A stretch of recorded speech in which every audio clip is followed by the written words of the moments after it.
بھی ہیں اور جن کا ایجوکیشنسٹ بھی ہیں، وائس چانسلر رہے ہیں کراچی کے، ضیاء الدین یونیورسٹی کے. ہمارے لیے بہت ان کا ہونا بلیسنگ ہے ہم لوگوں کے لیے. اور اب میں آپ سے درخواست کروں گی کہ اپنا خوبصورت کلام اور کچھ شہناز نور کے لیے گفتگو. زیادہ صاحب. حاضرین گرامی، یہ بہت اہم یادگاری جلسہ ہے. یہ صرف مشاعرہ نہیں ہے، اس میں ایک بہت بھرپور جائزہ ہم نے شہناز نور کی شخصیت اور اس کا فن جو ہمارے درمیان رہا، ہمارے عہد کا بڑا حصہ ہے، اس پہ گفتگو ہوئی ہے. اور میرا خیال یہ ہے کہ آرٹس کونسل نے اس میں اس طریقے سے سب کو جمع کیا ہے، بہت بڑی بات ہے. تو اسے ایک دوسری شکل میں ایک مذاکرے کے طور پہ بھی کیا جا سکتا ہے کہ جس میں ہم شہناز نور اور ہمارا عہد اس حوالے سے اس پہ کچھ گفتگو بھی کریں اور اسے ریکارڈ بھی کریں، اور اگر شائع ہو سکتا ہے تو اسے شائع بھی کریں. شہناز نور سے ظاہر ہے کہ تعلق بہت طویل دورانیے کا ہے، مگر جو بات میں سمجھ سکا ہوں وہ یہ کہ بہت کم شخصیات ایسی ہیں ملی، میں نے تو کافی زمانہ دیکھ لیا، کہ جو تعلق خاطر اور تعلق خاطر کے احترام میں انتہائی درجوں میں پہنچ سکتے ہوں. جس سے اس کا تعلق بحال تھا اس نے بحال رکھا، اور جو نرم گرم زمانے کے آتے رہے اس میں اس کو استحکام بخشا. اور آج یہ دیکھیے کہ کتنے لوگوں نے بات کی ہے، اور بات سے بات اگر نکلے گی تو شہناز نور اور اس کی شخصیت، اس کا فن، ساری چیزیں ہمارے لیے ایک روشن واقعی مشعل کی طرح جلتی ہوئی اور جگمگاتی ہوئی آپ کے سامنے آ جائیں گی. کس بات، یعنی ذاتی بہت ساری باتیں آپ اسے بھول تھوڑی سکتے ہیں کہ سلیم جعفری نے دبئی میں جب وہ ایک بہت میرے لیے ایک پروگرام کر رہا تھا مجلہ، جشن پیرزادہ اس میں قاسم 110 خطوط انہوں نے لکھے مختلف لوگوں کو کہ وہ اپنی آراء دیں. ان خطوط میں سب سے پہلی رائے، سب سے پہلی اور فوری جو اس نے لکھی بھیجی محبت میں، تو وہ شہناز نور تھی. شہناز نور کی.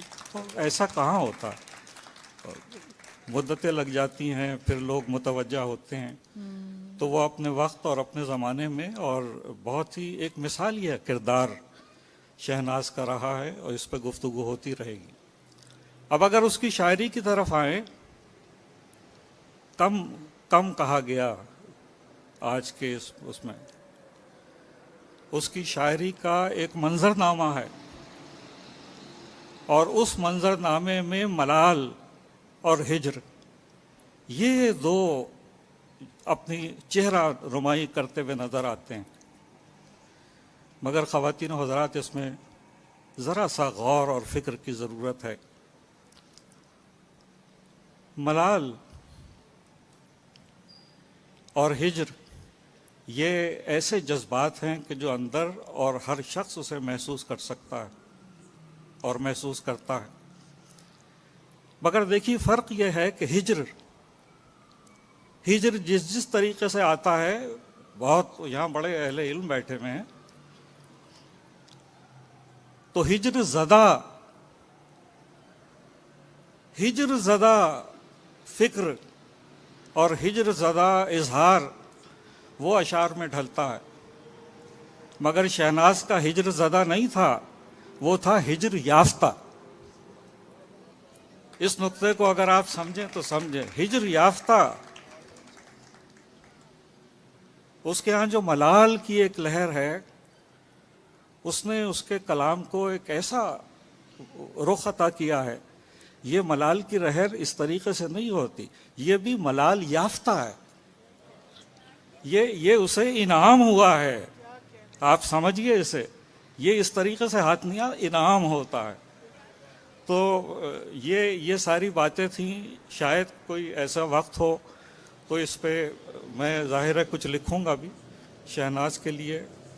تو اس وقت تو یہ مشاعرہ ہو رہا ہے، اور تو اس میں ایک وہ غزل، اپنی غزل کے وہ اشعار سنا رہا ہوں، یا وہ حصہ ہے کہ جو شہناز کو پسند تھا، اور نجی محفلوں میں بیٹھتے تھے تو وہ یاد دلا کے وہ غزل سن لیتی تھی.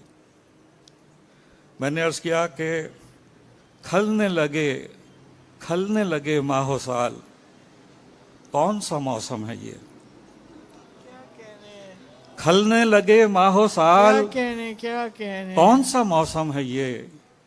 جی نہیں رہتا بحال، کون سا موسم ہے یہ؟ واہ واہ واہ واہ واہ، سبحان اللہ. کھلنے لگے ماہ و سال، کون سا موسم ہے یہ؟ جی نہیں رہتا بحال، کون سا موسم ہے یہ؟ ہجر کی بادیں سموم رکنے لگی تو چلی، ہجر کی بادیں سموم رکنے لگی تو چلی، ہجر کی باد شمال، کون سا موسم کون ہے؟ سا موسم ہے یہ؟ ہجر کی بادیں سموم سبحان رکنے اللہ، لگی سبحان تو اللہ، چلی، سبحان اللہ، سبحان اللہ. ہجر کی باد شمال، کون سا موسم ہے یہ؟ اس کی رفاقت کے ساتھ بڑھتا ہی جاتا ہے کیوں؟ اس کی رفاقت کے ساتھ بڑھتا ہی جاتا ہے کیوں؟ یہ میرے جی کا ملال، کون سا موسم ہے؟ سبحان اللہ، سبحان اللہ. کیا اس کی کہنے رفاقت صاحب، کے ساتھ کیا کہنے، بڑھتا ہی جاتا ہے کیوں؟ کیا کہنے پیزادہ صاحب. یہ میرے جی کا ملال، کون سا موسم ہے؟ آپ کے موسم ہیں اور میری رتیں اور ہیں، آپ کے موسم ہیں اور میری رتیں اور ہیں، کیجئے خود سے سوال، کون سا موسم ہے یہ؟